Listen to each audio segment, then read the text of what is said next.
the Bible about Saul and his son Jonathan, and they're at war with the Philistines, and they're in real trouble. They only have two weapons, two swords. Saul has one, Jonathan has the other. The Philistines have them outmanned and outpowered, and so Saul doesn't want to go to war, and he's procrastinating. He knows exactly what to do, but he doesn't do it. So in the middle of the night, Jonathan wakes up his armor bearer, and he says to him, "Let's go over to the Philistine side."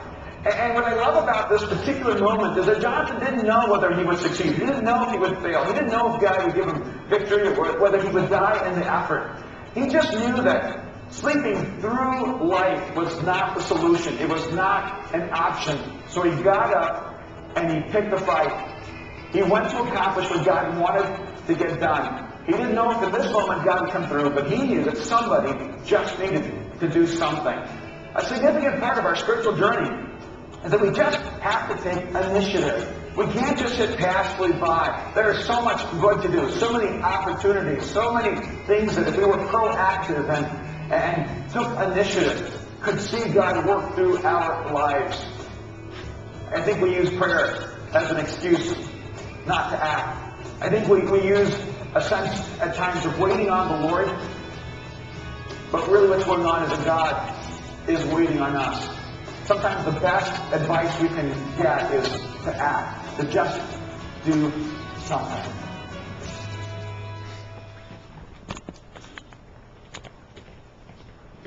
Well, have you ever noticed how easy... Have you ever noticed how easy it is to agree on something, but then to have very sharp disagreement on how it is we ought to get there? I don't know, anybody been watching the news and paying any attention to the health care issue going on? I mean, everybody agrees we've got to have a health care reform, right? I mean, talk to anybody. Yeah, we need to do something.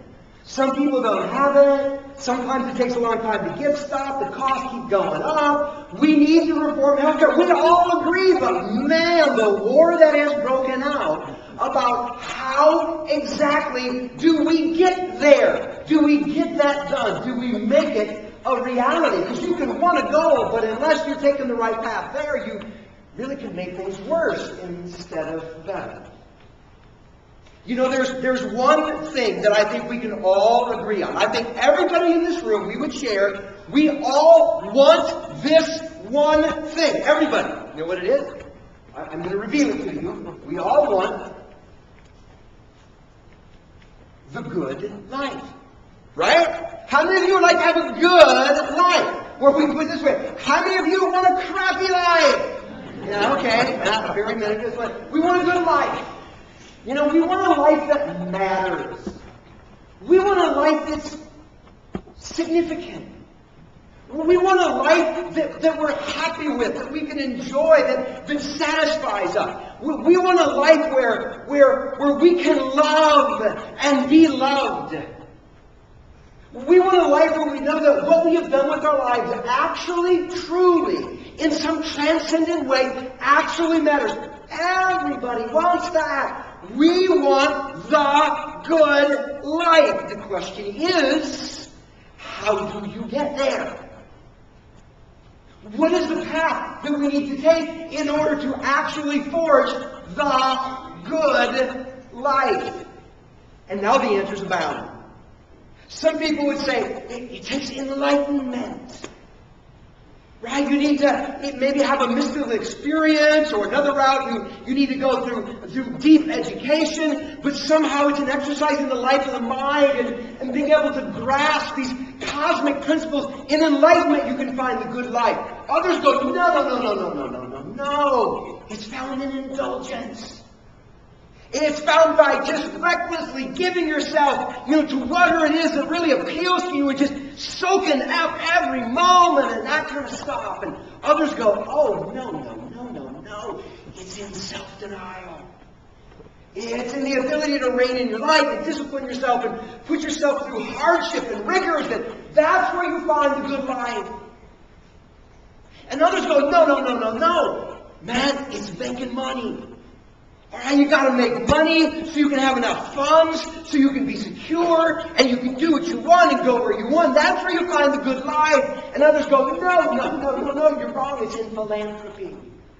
It's in giving ourselves to some noble cause that benefits someone or something on our planet. And then one of my favorite answers to this question is, no, look, just follow your heart. I love that one. Just follow your heart. You know, 90% of the time when I follow my heart, I get in trouble.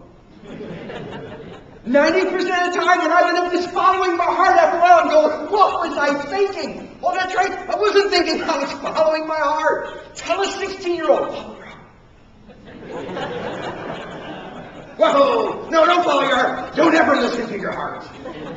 You know, it's just like, how do we all want it, but what's the path to get there? Well, you know, as you would expect, Jesus weighed in on this question. Jesus had this knack of knowing the natural questions that humans had and addressing them in ways that helped to clarify.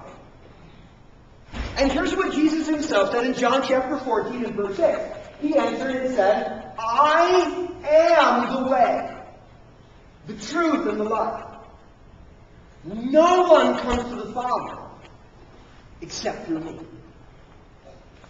Now, either this is true, or Jesus is an egomaniacal, self-centered, twisted human being. One of those two things has to be true. Because he comes and says, you want to know the path to the good life? It's me. You want to understand reality? It's me. If you really want life, it's in me. In fact, nobody can get a relationship with God. Nobody can leave this life and be in the presence of God except going through me. What an outrageous answer that would be inexcusable for any human being unless it were actually true. And Christianity says it's true. And millions, yea, billions of people over the centuries have found in Jesus that indeed He is, their experience says, the path, the way to the good life. It's found in following Jesus. And then the question becomes, how do you follow? How do you follow? I mean, He's the only way? Anybody here ever driven to Key West, Florida? Anybody? Just raise your hand. You've driven to Key West? Yeah, it's kind of cool. All right? If you look at the satellite view, you know, way down, that's the tip of mainland Florida. And then there's the Florida Keys. They're just islands, right? They're like little tiny islands that are kind of strung out. And at the very bottom left corner is the southernmost city in the United States, and that's Key West, Florida. Now, let me ask, those of you who drove there, what road did you take to get there? What road did you go? It's kind of like, well, if you've ever been there, you know the answer to that question, right? Because there's only one road there. That's it. This is it. That's Highway 1. And it just goes from key to key, and then there are bridges. This is actually a 7-mile bridge. It's the longest expanse. And so you're just driving over the ocean until you get another key, and then you drive over the ocean. It's the only way to drive to Key West. It's the only way. Jesus said, when it comes to the good life, I am the only way. If you want to get there, you're going to have to follow me. How do you do that? That's the question. How do you do that? Following Jesus was easy when He was here in flesh and blood. Right? He go down that road, you go down that road, you go left, you went left, he did this, you did that. It was easy. But He's not here in flesh and blood anymore. He's not here in bodily form. How exactly do you follow Jesus into the good life that He said He was the way to? How do you do that? Well, Jesus on another occasion set off. Let me try to clarify this. Here's what it means. Here in essence is how you follow me into the good life. And He said these words found in Mark chapter 8. He said, then he called the crowd to him along with his disciples and said, if anyone would come after me, if anybody wants to follow me, listen up. Here's how.